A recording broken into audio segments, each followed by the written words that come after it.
D'une certaine manière, c'est la même chose. Certains spectateurs mangent du popcorn, le grand écran est bien là ainsi qu'un film classique.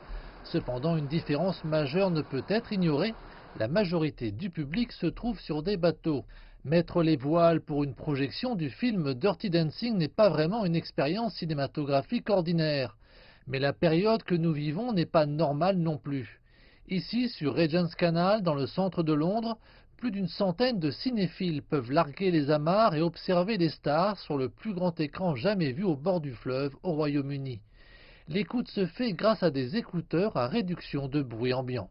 Conformément aux directives gouvernementales, des groupes de maximum 6 personnes de différents foyers peuvent aller sur l'eau. Nous sommes ici pour fêter l'anniversaire de Maria. Ses parents sont très protecteurs, alors nous avons pensé que ce serait le moyen le plus sûr de le faire pour Maria.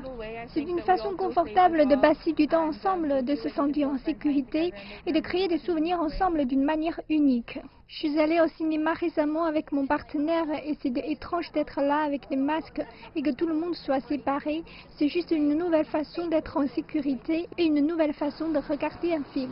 Les cinémas du Royaume-Uni ont été autorisés à rouvrir en juillet avec des règles de distanciation sociale et le port du masque facial. Ici, les organisateurs affirment qu'ils n'avaient pas d'autre choix que de faire preuve de créativité. À partir de mars, les revenus de notre société de production ont chuté de 95%. Notre industrie a été très durement touchée. Il s'agit donc pour tout le monde de changer maintenant et de trouver de nouvelles façons de faire les choses. Le cinéma sur l'eau n'est que la dernière entreprise cinématographique de la capitale. Le confinement a également conduit à une percée des événements drive-in. On en compte 9 fois plus que l'an dernier.